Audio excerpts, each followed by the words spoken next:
Boa noite, professor. Boa noite, sejam bem-vindos.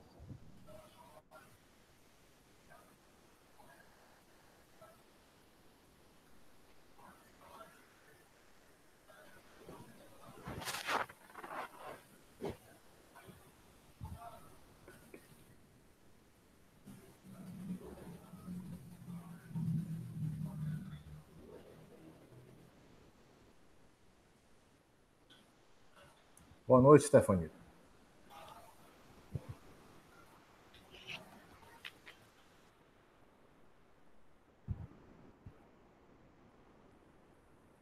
Boa noite, Tainá.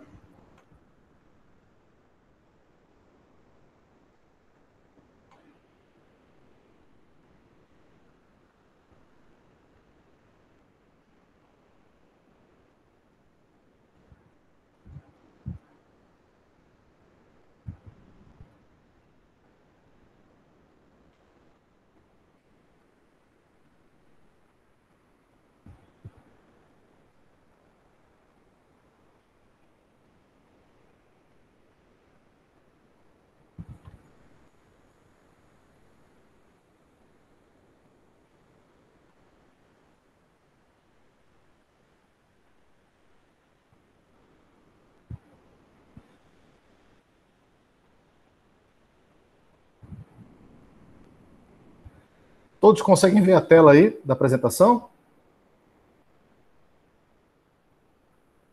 Perfeito.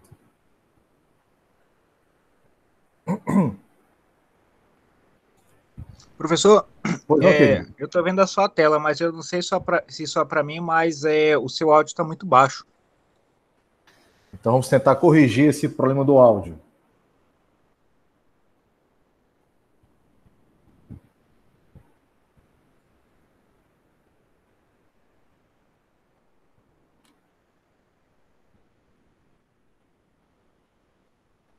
Bom, aqui está aparecendo como se o áudio estivesse normal.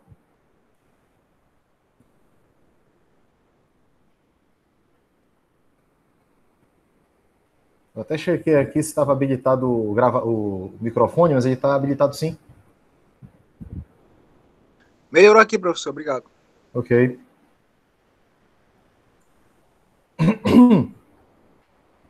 Deixa só os colegas entrarem aí para a gente começar.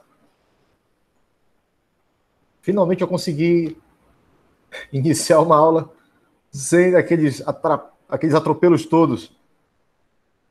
Acho que eu quero agradecer também a Adriana, a Stephanie, a Tainá, e dentro das possibilidades foram bastante solícitas em me auxiliar aí na questão dessas ferramentas tecnológicas, né? E aí vem uma notícia para vocês, não sei se vocês estão acompanhando aí nos meios de comunicação, menos a parte que interessa a questão da pandemia. 57% das escolas em São Paulo já informaram que vão adotar a modalidade à distância para o ano 2021. Eu não sei como é que vai ficar na nossa universidade.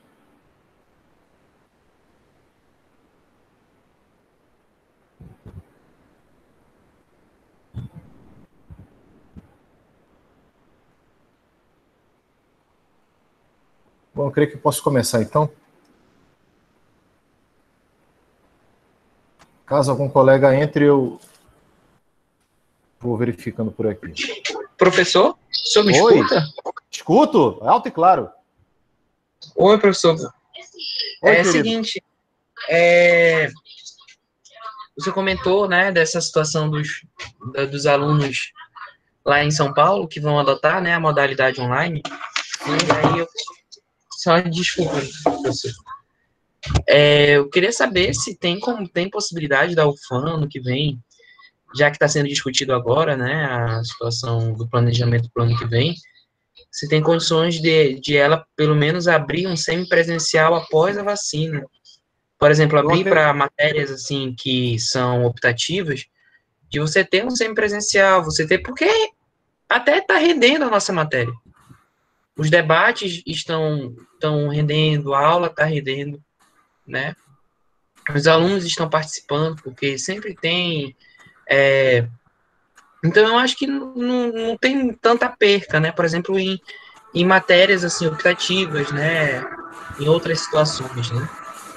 Olha, nós temos uma reunião com o professor Rafael Menezes, que é o chefe do departamento de Direito Aplicado, e eu vou fazer essa proposição. O problema é que não depende apenas da UFAM e da faculdade estabelecer o método de como se dará a aula, porque há uma decisão, a deliberação de todos os setores da universidade para que seja entabulado, ou seja, pede-se o que nós chamamos de segurança, a biossegurança, em detrimento de os professores não quererem se expor a riscos e serem contaminados e tudo mais. O que, na verdade, complica esse cenário todo é que o discurso é no sentido de dizer o seguinte: essa doença é uma roleta russa, então aquela coisa, o risco que você corre de adquirir um agravamento no quadro e levar a óbito é de 50%, ou seja, você pode ou não pode morrer. Né? Ainda temos verificado casos de professores que faleceram recentemente, não da nossa faculdade, né, de outros, por conta dessa doença. Então, assim, eu posso sugerir dessa medida, acredito que isso vai ser revisto, e sim, eu também opto pela aula presencial, porque eu acho que ela é mais dinâmica, né, que a gente fica um pouco limitado por conta do próprio recurso tecnológico. Mas vamos lá. Eu vou apresentar aqui para vocês a nossa aula de hoje. Vamos tratar aqui da... Opa, tem colega querendo entrar ainda. Teorim. Seja bem-vindo, Teorim. Bom, então vamos lá. Antes de mais nada, eu gostaria também de dizer que, até agora, os trabalhos que eu já li, eu estou muito satisfeito com a abordagem que foi feita. Eu acredito que o tema que foi proposto, vocês resolveram muito bem.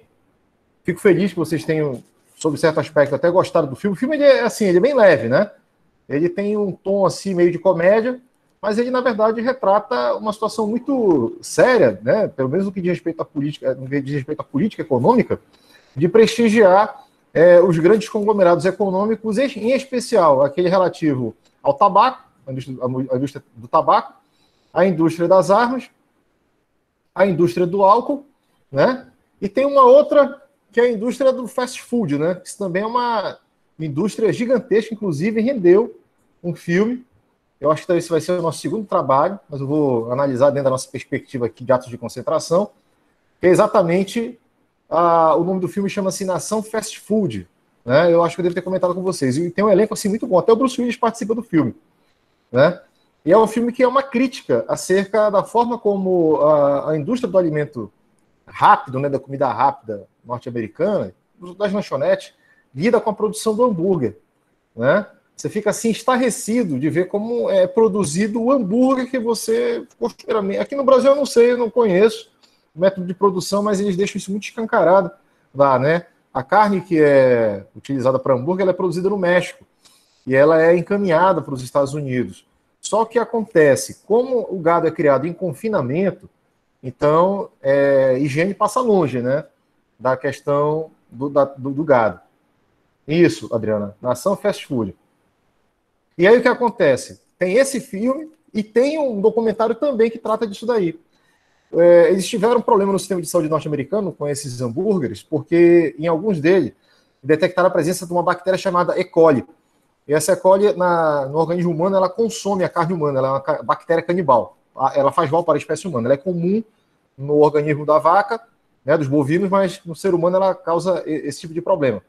E aí o que acontece? Identificaram que o problema era na carne, e aí foram verificar que na hora da evisceração do animal, que é quando você pendura um animal e tira as vísceras dele, e essas vísceras são colocadas em um ponto lá da fabricação, na hora que o cidadão ia fazer o corte, o açougueiro ia fazer o corte na carne, acabava cortando a víscera do animal e a víscera liberava o coliforme, né, as fezes. E isso vinha na carne. E a carne, então, passava por um processo de tratamento, ela era trabalhada, né? Me faltou a palavra aqui, mas não é exatamente isso, ela era processada, isso. E aí encaminhada para os Estados Unidos. E aí, aí olha só, o que aconteceu? Para evitar o problema da contaminação da carne, em que pese todo o cuidado, toda a boa prática que as indústrias de corte, né, os frigoríficos estavam tendo, eles resolveram criar um método de limpeza da carne. Agora vocês vão ficar estarrecidos e depois do que eu vou dizer aqui, eu tenho a impressão que vocês nunca mais vão olhar para o hambúrguer da forma como vocês olham hoje. A carne, pelo menos o hambúrguer que é servido lá, ela é tratada com amoníaco. A carne é colocada, depois que o animal é eviscerado e é trinchado, as peças da carne elas são colocadas em um ambiente, ela é lavada com amoníaco. A carne fica branca. Branca. Parece que foi passada na quiboa. A carne fica branca. Essa carne é triturada porque ela está esterilizada ao extremo, e aí depois ela passa por um processamento de moagem, ela é triturada, e ela é compactada e tal, e aí, por fim, ela recebe um corante, que é o que volta a dar ela a coloração da carne, e aí, dependendo do tipo, do estilo de hambúrguer que é desenvolvido, né, o sabor, eles aplicam lá um composto químico para dar sabor de comida defumada, sabor de alguma outra coisa. Então, só para você ter noção, o nível de refinamento químico que a carne passa para chegar nas mesas, né? E aí tem uma parte do filme, assim, uma spoiler que eu vou dar, né? E o Bruce Willis está comendo lá um hambúrguer, né? Ele é o executivo de uma empresa, tipo o dono da McDonald's, ou coisa que o valha, né? E aí o subordinado dele aponta esse problema que a carne foi detectado um lote de hambúrguer com coliforme. Aí ele olhou pro cara e disse assim, rapaz, depois que você bota o hambúrguer na chapa, ele queima tudo. Então, por que eu vou me preocupar com a carne contaminada? Assim, ali, você sabe que o McDonald's ele não é uma... Hoje em dia o McDonald's ele não é mais uma empresa, não é uma lanchonete, né? Ela é uma corporação que tem como produto o fornecimento de sanduíche, né?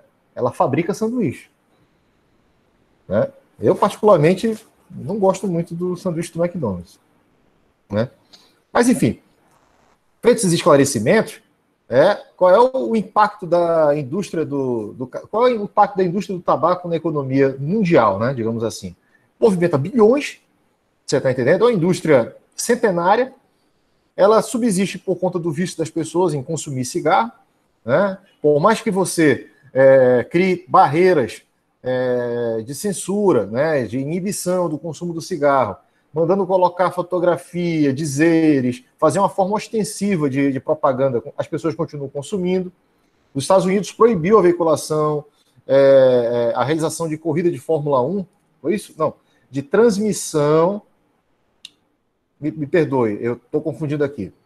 O problema é que o circo da Fórmula 1, ele começou a optar por colocar os carros para correr no Oriente Médio, por conta das políticas não restritivas de consumo de cigarro nesses países. E parece que também havia uma campanha para que os países que sediassem Fórmula 1 não fizessem propaganda de cigarro. Então, como eles patrocinam também corrida de Fórmula 1, Marlboro, por exemplo, né, Hollywood, né, patrocina corridas eles optam por correr patrocinar os eventos nesses países, né, porque aí lá é admitida a propaganda do cigarro.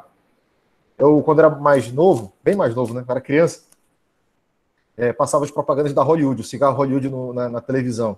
E era assim, altamente impactante. Pessoas andando de windsurf, escalando montanha e tarará, uma música e vendendo aquela ideia de que se você consumir o cigarro Hollywood, você leva uma vida saudável, por incrível que pareça. Né? E era um cigarro popularizado aqui no país. Tá?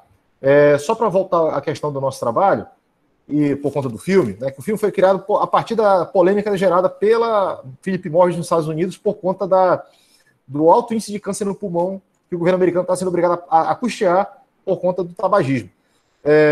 A Philip Morris fez um acordo com o governo americano, eles aumentariam $1, né, o valor do cigarro, e esse $1 adicionado ao valor do cigarro, ele era todo destinado para o pagamento do acordo que foi feito entre o governo americano e a Philip Morris, né? O que revela também um certo pragmatismo do governo norte-americano em não inviabilizar o negócio, porque é uma indústria que movimenta muito dinheiro, gera, portanto, muito imposto, emprego, né? E também dá digamos assim, compensa os gastos que o governo americano teve ao longo de 25 anos para tratar de pacientes com problemas pneumonológicos. Mas vamos lá, então. Bom, gente, a gente vai aqui falar hoje sobre o processo e procedimento administrativo diante do CAD, né? E aqui nós vamos começar falando da lei antitruste, que nada mais é do que um mecanismo normativo criado para inibir criado para inibir os atos de concentração econômica. O que é o ato de concentração econômica? Nada mais é do que você criar uma estrutura de negócio gigantesca, né, extremamente opulenta, e que acabe inibindo o surgimento de outras concorrências, de outros atores concorrentes no mesmo segmento. Então, a lei antitruste ela tem por finalidade impedir, né, ou pelo menos evitar, minimizar o impacto que atos de concentração possam trazer no mercado. E aí nós temos alguns exemplos que eu até já citei em outros encontros, né? O primeiro grande, digamos assim, ato de concentração que nós tivemos aqui, famoso no Brasil, foi a fusão da Antártica com a Brahma e o surgimento da Ambev, e a partir daí, né, a Ambev começou a se tornar um gigante global. E, de fato, é uma empresa brasileira que atua de forma agressiva no mercado internacional com relação à questão do fornecimento de bebidas. A última, que eu tenho notícias, a última grande tacada da Ambev foi comprar a Embev agora, né? Foi comprar a Budweiser, salvo engano, né? Aí de lá para cá eu já não sei mais quais foram as outras empresas que eles acabaram absorvendo. Mas aqui no Brasil, a polêmica no entorno da fusão da Brahma Antártica era exatamente no sentido de ter o receio de que essas duas grandes marcas pudessem abafar ou pudessem comprometer a concorrência de outras marcas menores, né? Você tinha ali a Skin Cariol, que era uma empresa muito focada ali no mercado do Rio de Janeiro, São Paulo, você tinha ali também a Itaipava, você tinha a Eisenbar, que eram outras pequenas cervejarias que atuavam no mercado, mas assim, muito localmente, né? E depois, obviamente, que houve a fusão, parece que abriu espaço no mercado e essas outras empresas acabaram se tornando atraentes, né, para o público consumidor, e tanto que no passar do tempo essas marcas que eram menores acabaram sendo incorporadas pela Embev, né? Então hoje é uma multinacional realmente que atua de forma agressiva no mercado internacional.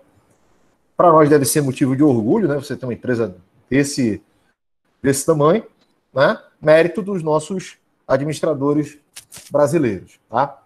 Bom, além dessa, teve agora um recente também, que foi o caso da Perdigão, a fusão Perdigão-Sadia, também foi um caso que submetido ao CAD, para saber se realmente isso poderia comprometer, de alguma maneira, a concorrência, tá certo? E para que serve esse processo administrativo? Ele tem 3 funções, uma função preventiva, repressiva e educativa, né? O que é a função preventiva, né? Nada mais é do que prevenir-se ao controle dessas fusões e aquisições feitas por esses grandes conglomerados econômicos. Nós vimos aqui, acho que umas 3 aulas atrás, ou 4 aulas atrás, até o Turinho levantou essa bola, a partir de 100 milhões de reais, uma empresa que queira comprar uma outra com o mesmo porte econômico, ela já passa a submeter o ato dela, o ato de aquisição, incorporação, fusão, à apreciação do CAD, que irá analisar e dizer se aquela relação negocial entre aqueles 2 atores vai trazer algum tipo de prejuízo para a concorrência. Muito bem. A função repressiva nada mais é do que combater a formação de cartel, né? Como vocês bem colocaram no trabalho de vocês, combater cartel significa combater práticas associativas que têm por objeto inibir a formação de concorrência e garantir o rateio do mercado de consumo apenas entre um grupo específico, tá? E isso é feito de forma deliberada, combinada. Nós tivemos um exemplo aí recente no caso da Operação Lava Jato, por conta das construtoras que declararam em depoimento que combinavam as obras e aí dividiu entre elas as obras que iriam ser executadas e aquelas obras maiores que não poderiam ser executadas apenas por uma, eles combinavam os consórcios, né? Então, assim, apesar de parecer uma coisa lícita, na verdade não era, porque não havia concorrência, havia um combinado entre os jogadores, né? Então aí não tinha jogo, né? Porque estava tudo combinado. E aí você não tinha concorrência. E o propósito disso era impedir, como até hoje impede, bem na verdade, né? Enquanto a gente não fizer a revisão da lei de licitações e permitir que atores internacionais passem também a concorrer no mercado interno, a gente vai ter ainda esse problema a ser enfrentado. Porque você vai ter apenas alguns nomes de grandes empresas brasileiras concorrendo aqui. Tá certo? Muito bem. A função educativa também faz parte da atuação do CAD, nada mais é do que estimular e difundir a cultura da concorrência. Em que medida? Olha, eu não sei em relação a vocês, mas eu sou partidário de que a concorrência ela traz benefícios para o consumidor. Por quê? Porque ela vai melhorar a qualidade do serviço ou do produto, ela vai dar opções para o consumidor escolher, tá certo? Ela vai permitir mais eficiência no trato da execução do serviço ou do produto que você está adquirindo, porque sem isso, o ator responsável pelo fornecimento do produto ou do serviço se acomoda e você se contenta em ter um produto aquém daquilo que ele poderia oferecer. Eu vou dar um exemplo aqui concreto para vocês, eu vivi isso daí. Eu estava vivo, né, e iniciando a faculdade no governo Collor, tá certo? E qual foi uma das medidas que o Collor adotou? Ele liberou a importação de veículos estrangeiros para o Brasil.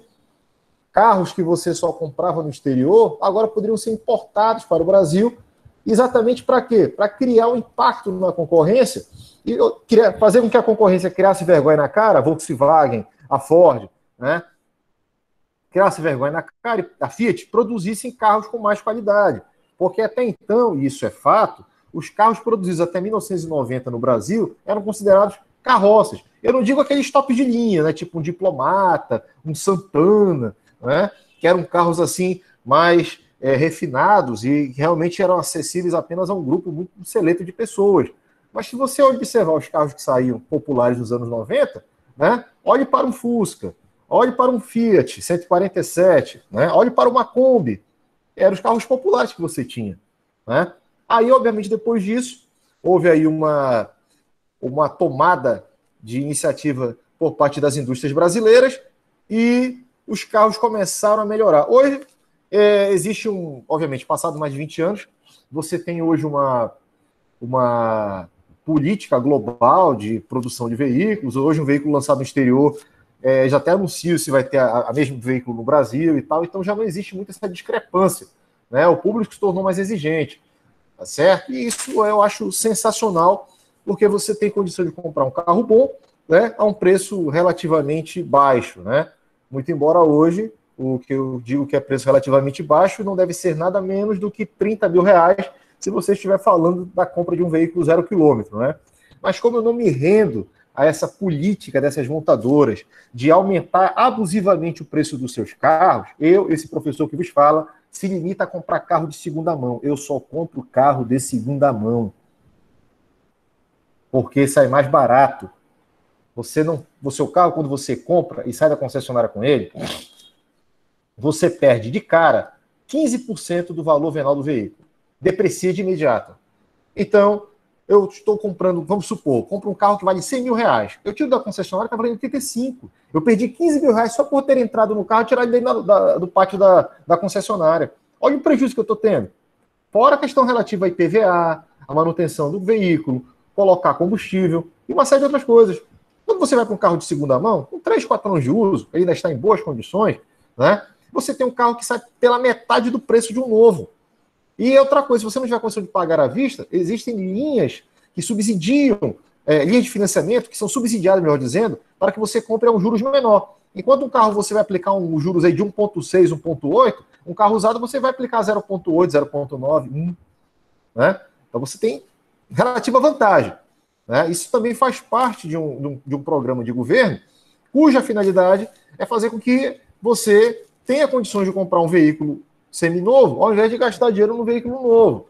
Isso tem uma função na sociedade, tá? Permitir que todos tenham acesso aos bens de consumo, né? Para que ninguém se sinta como consumidor de segunda, terceira classe, certo? Eu coloquei, inclusive, hoje no nosso grupo, uma reportagem logo cedo, né? Que o Itaú agora está investindo na assinatura de carro. Assinatura não, né? Locação de veículos. Só que é um sistema de locação mais refinado, para carros mais, né, caros. E o que isso está nos revelando? Uma questão muito simples. Nós estamos tendo uma mudança na matriz de negócios envolvendo a fabricação e venda de veículos. Vocês estão entendendo? O que está acontecendo? Está surgindo uma ideia de compartilhamento. É muito mais vantajoso você compartilhar o carro do que vender um carro. Porque imagine o seguinte, que você cobre uma mensalidade, no aluguel mensal de um veículo, o valor de, sei lá, R$2 mil. tá certo? Vamos dizer que seja o valor mínimo para que você use o veículo durante aquele período. É como se você tivesse um carro sendo disponibilizado para várias pessoas que estão comprando aquele veículo. Porque quer quer não, aquela pessoa vai investir no mês que ela precisar usar um carro, pagar um valor. Então, isso é uma forma de você absorver recursos financeiros do mercado, de consumo, de uma forma inteligente. É um negócio que eu acho extremamente interessante. Eu até comentei isso com vocês na última aula. Quando você vê uma empresa feita a Toyota lançando esse tipo de serviço, esse produto no mercado, e agora você vê o Itaú também enveredando por esse caminho, isso, para mim, sob certo aspecto, também caracteriza o fim do varejo, né, como nós conhecemos na venda de veículos. Eu não sei quanto tempo as concessionárias ainda têm, né, de vida com esse tipo de política sendo adotado. Claro, não vão acabar, mas com certeza vão reduzir drasticamente, e eu digo mais, vão se tornar meramente pontos de manutenção desses veículos. E outra, quando chegarem os veículos elétricos, a partir de 2030, que vai ser a nossa nova realidade daqui a mais 5, 6 anos, aí que a coisa vai complicar. Né? Você vai ter todo um novo mercado voltado para a questão do aluguel de veículos elétricos, você não precisando ter um carro em casa, não precisando passar 60 meses da sua vida para pagar o financiamento de um veículo, e quando você termina de pagar, você gastou 2 vezes o preço do valor originário do veículo, e o veículo vale menos da metade do que você pagou por ele. Interessante isso, né? E sabe por que isso acontece?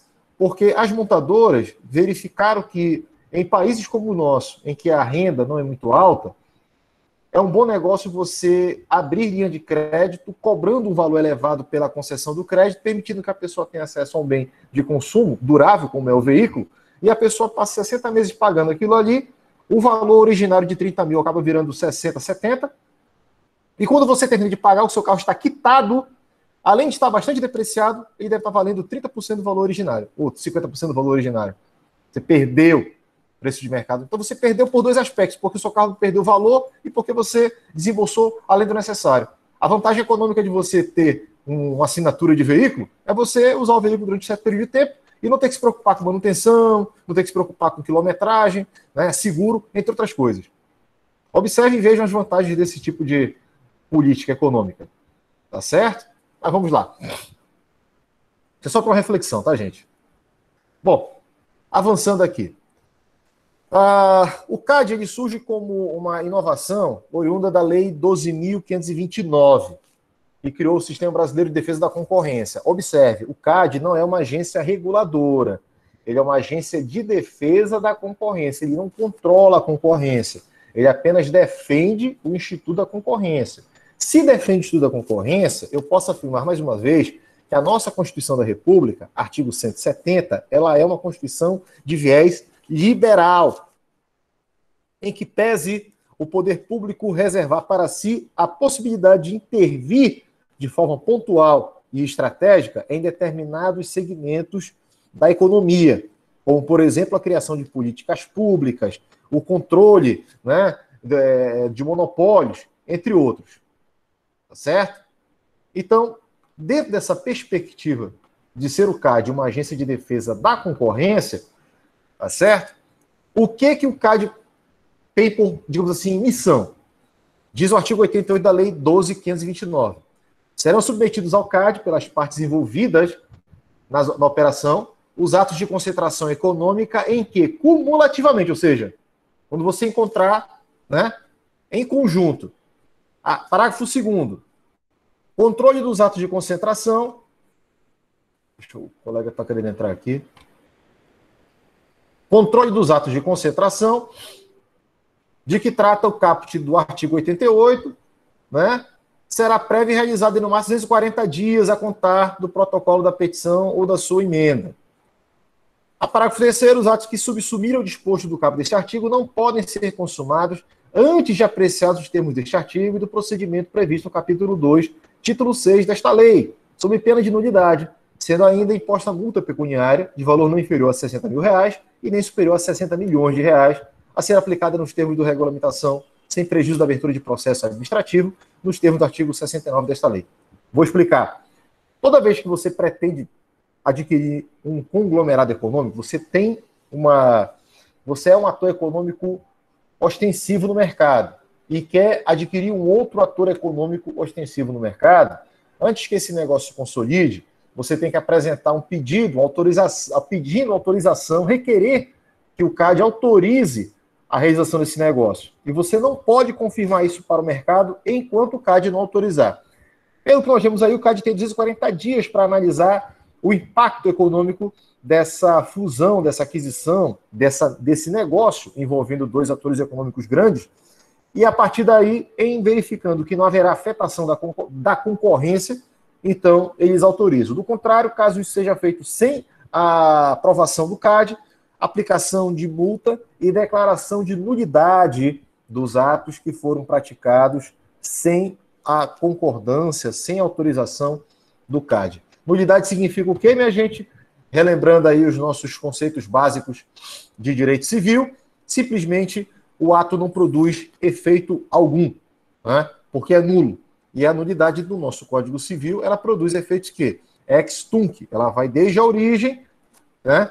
E refletir-se nos atos, vai se refletir nos atos que sucederam ao ato originário. Então, havendo violação dessa regra do CAD, o negócio feito entre os dois atores econômicos é considerado nulo. Atenção, em direito privado, nós não utilizamos a expressão nulo de pleno direito. Por quê? Porque a nulidade de pleno direito ela só existe quando você está lidando no campo do direito público. Né? É como se, por exemplo, para o direito privado, o sujeito que se sentisse afetado por algum ato nulo tivesse por obrigação recorrer ao judiciário para ver a declaração daquela nulidade. Então ele não pode dizer que um determinado ato é nulo de pleno direito. Então, se duas empresas fizerem a fusão, o CAD declara a nulidade, mas ele não se opera de imediato, ele tem que entrar com uma medida judicial para ver reconhecida a nulidade daquela fusão, ou daquela aquisição, daquele negócio realizado entre dois atores econômicos e que está no radar, né, de competência do CAD. Se for questão de ordem pública, como acontece, por exemplo, num processo, aí você pode dizer que é nulo de pleno direito, mas em direito privado não existe essa expressão. De acordo com o professor Nelson Roosevelt, somente no direito público é que você pode falar da nulidade de pleno direito. Em direito civil, direito privado, apenas nulidade. E para que você para que você possa levar a efeito essa nulidade, você tem que obter declaração judicial nesse sentido. Tudo bem? Avancemos aqui.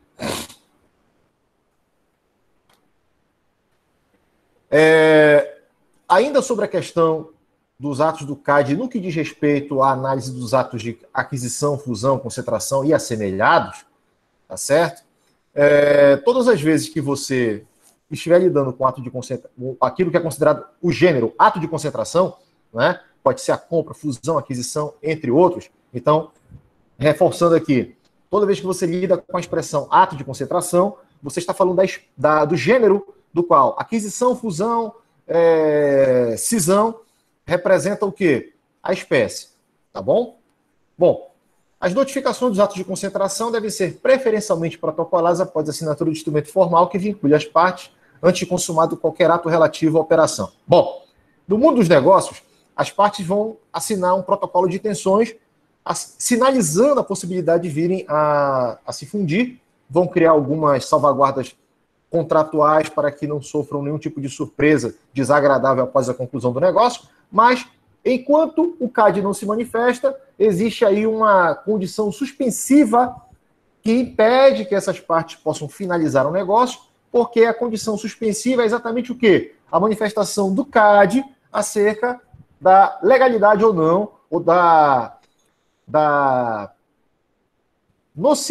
do quanto nocivo pode ser aquele ato de concentração para a concorrência. Então, se verificado que não haverá prejuízo ou dano para a concorrência em determinado ato de concentração, o CAD autoriza. Do contrário, ele não vai autorizar. E aí o negócio não se concretiza e as partes vão procurar outra alternativa aí para avançar no mercado, aumentar o seu poder de fogo no mercado.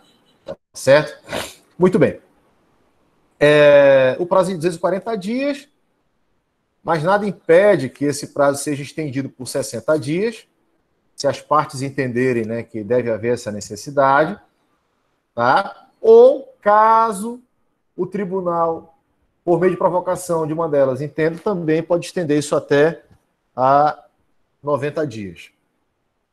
Bom, se não houver prorrogação, considero-se aprovado automaticamente os atos que foram levados a conhecimento do CAD. Bom, ainda sobre a Lei 12.529, o que é que nós temos aqui? Foi feita uma transformação, que antigamente era conhecido como Secretaria de Direito Econômico, que era vinculada ao Ministério da Justiça, tá? Acabou fazendo parte integrante do CAD. Então, hoje, a Secretaria de Direito Econômico do Ministério da Justiça pertence, digamos assim, é um departamento do CAD. E o que faz a Secretaria de Direito Econômico? Nada mais, nada menos do que fiscalizar, né, o cumprimento de determinadas normas que são de sua competência para fazer valer o que está previsto em lei. Tá? Eu digo como exemplo aqui, se vocês forem à internet e consultarem a interpretação que a Secretaria de Direito Econômico fez acerca da aplicação do artigo 51 do Código de Defesa do Consumidor, vocês vão observar que a Secretaria de Direito Econômico fez, digamos assim, uma série de considerações que tem por finalidade descrever o alcance daquilo que é considerado como abuso contra a relação de consumo, né? Ou cláusulas abusivas na relação de consumo. Eu acho interessante porque todas as vezes que eu preciso me socorrer de uma definição legal acerca do que vem ser cláusula abusiva, eu não recorro especificamente à redação do artigo 51 do Código de Defesa do Consumidor. Eu me valho da interpretação feita pela Secretaria de Direito Econômico acerca do que vem ser cláusula abusiva. Então, quem tiver interesse, né, isso até não sei se algum de vocês aqui está cursando direito do consumidor, vale a pena você reforçar a redação do artigo 51 com essa leitura feita pela Secretaria de Direito Econômico. Muito que bem. Vamos avançando aqui. Bom, com o advento da nova lei de concorrência, foi estruturado o Sistema Brasileiro de Defesa da Concorrência, tá certo? E surgiu com isso alterações substanciais nas políticas de defesa da concorrência. O CAD passa a ser responsável por instruir os processos de apuração de infrações, né? Assim como os processos de análise de atos de concentração, competências que eram da Secretaria de Direito Econômico e do SEAE, tá? Que é a Secretaria de Análise Econômica. O CAD não é mais uma agência reguladora da concorrência. Como eu disse para vocês, ela é uma autoridade de defesa da concorrência. E aí, competência do CAD, aqui bem pontuada, julgar e punir administrativamente em instância única pessoas físicas e jurídicas que pratiquem infrações à ordem econômica, não havendo recurso para outro órgão, analisar atos de concentração de modo a evitar excessiva concentração que possa afetar negativamente o aspecto competitivo de determinado mercado. Bom, deixa eu ver o que nós temos aqui, mais adiante. Aqui nós temos isso aqui, não. Eu acho que aqui eu já falei com vocês. Aqui já. Bom, eu creio que até aqui nós exaurimos o conteúdo programático da nossa disciplina. Tá? Eu vou verificar aqui com a nossa direção como é que eu vou lidar, então, com o resto do nosso conteúdo, do nosso programa, da nossa carga horária, para que vocês possam, então, concluir a disciplina dentro do que nós consideramos como razoável, né? Então, por enquanto, a gente fica aqui com esse conteúdo. Eu volto a me comunicar com vocês no nosso grupo. Se alguém tiver alguma pergunta, alguma dúvida queira tirar, fico à disposição para esclarecer. Do contrário, a gente dá por encerrado o nosso encontro hoje.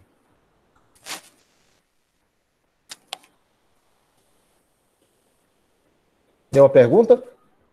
Bom, eu volto com novidades com vocês aí no nosso grupo, porque, pelo que eu estou verificando aqui, eu esgotei o conteúdo programático, né? E aí eu volto a afirmar para vocês, ao longo dessa semana, o que nós faremos em relação à complementação da nossa carga horária. Se houver novo conteúdo, eu vou, obviamente, informar vocês. Tá bom? E aí, vamos dando para encerrado aqui. Tenham um bom descanso, aproveitem aí o fim de semana. Tá? Quem quiser assistir um filme aí, olha, Nação Fast Food vale a pena. Tá certo? E tenham todos uma boa noite e bom descanso. Até a próxima. Boa noite, professor. Boa noite, professor.